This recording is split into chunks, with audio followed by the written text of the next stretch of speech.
જય શ્રી કૃષ્ણ। આજે આપણે બનાવીશું ભરેલા કારેલાનું શાક।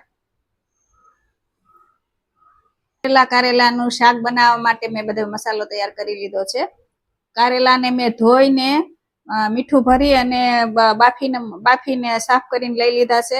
પછી સિંગનો ભૂકો છે, ગાંઠિયાનો ભૂકો, જરૂર મુજબ ગોળ અને લાલ મરચું, હળદર પાવડર, જે રૂટિંગના મસાલા અને મીઠું અને જરૂર મુજબ તેલ। હવે કારેલા ભરવા માટે આપણે એનો મસાલો તૈયાર કરી લઈશું। પહેલા સિંગદાણા 1 વાટકી લીધા છે ક્રશ કરીને, જેની અંદર મેં ગાંઠિયા અને સવાણાનો મિક્સ ભૂકો લઈ લીધો છે। પછી એમાં આપણે ગોળ ઉમેરીશું।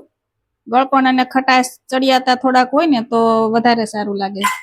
લીંબુ નાખવાનું હોય છે, પણ મેં આજે કાચી કેરી લીધી છે અને 2 ચમચી લસણ પેસ્ટ કરીને લઈ લીધી છે અને રૂટિંગના મસાલા 1 ચમચી હળદર પાવડર, 2 ચમચી ધાણા જીરું પાવડર ને 1 ચમચી ગરમ મસાલો ને જરૂર મુજબ મીઠું નાખીશું।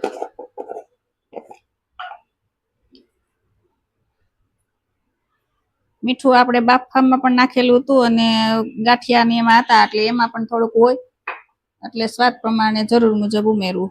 અને ધાણા વગરનું તો બધા શાક અધૂરા છે ભરેલા, તો આપણે લીલા ધાણા નાખી દઈશું અને હવે એમાં આપણે થોડુંક તેલ નાખી ને બધો મસાલો મિક્સ કરી દઈશું।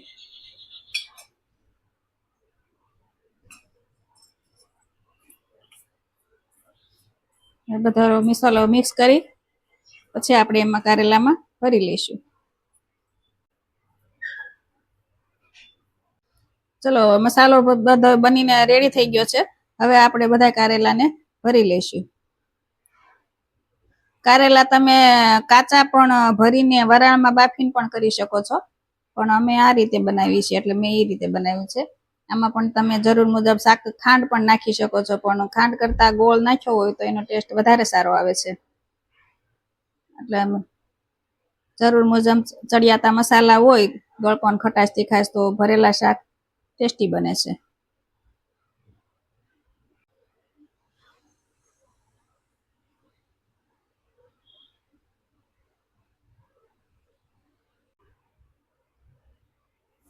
હવે બધા કારેલા આપણે ભરાઈ ગયા છે। મેં અહીંયા 500 ગ્રામ કારેલા લીધા હતા, તેના માટે મેં આ મસાલો બનાવ્યો છે, તો તમે તમારા જરૂર મુજબ બનાવી શકો। અમારા ઘરમાં મસાલો વધારે યુઝ થાય છે એટલે મેં મસાલો વધારે કર્યો છે। મસાલામાં આપણે તેલ થોડુંક વધારે નાખીએ ને તો શું લચકા પડતો મસાલો થાય ને તો ભરવામાં બહાર ન નીકળે, કારેલા સરખી રીતે આપણે ભરી શકીએ। હવે આપણે કડાઈમાં તેલ મૂકીશું।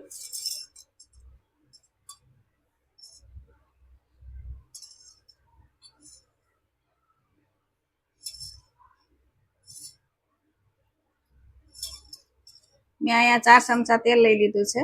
હવે આપણે એને ગરમ થવા દઈશું। હવે આપણે તેલ આવી ગયું છે, હવે મેં 1 ચમચી રાઈ નાખી દઈશું। રાઈ થઈ જાય એટલે આપણે એમાં હિંગ નાખીને કારેલા મૂકી દઈશું।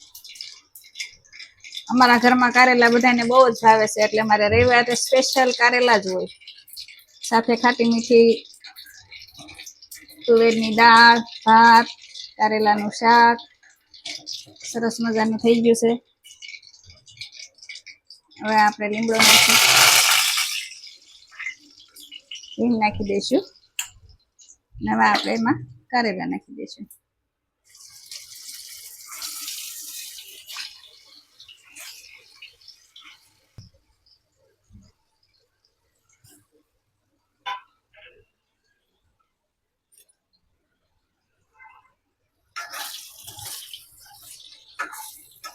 કારેલા બધા આપણે ઉમેરી દીધા છે। હવે એને આપણે 2 મિનિટ એમને થવા દઈશું, પછી ફેરવી નાખશું। પછી ઉપરથી વધેલો મસાલો છે એ ઉપર આપણે નાખી દઈશું।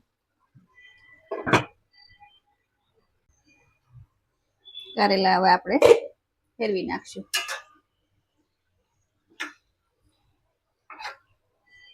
બફાઈ ગયેલા હોય એટલે આને બહુ ઓલરેડી બહુ થવા દેવાની જરૂર ન હોય, સરસ તેલમાં ચડી જાય એવા રાખવાના।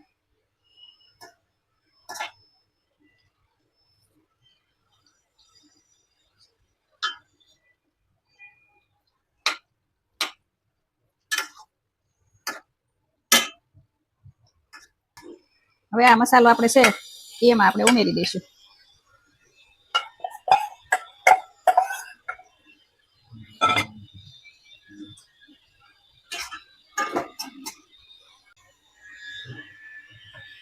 સરસ મજાનું શાક બનીને રેડી થઈ ગયું છે. હવે આપણે સર્વિંગ બાઉલમાં કાઢી લઈશું. તૈયાર છે આપણું ભરેલા કારેલાનું શાક.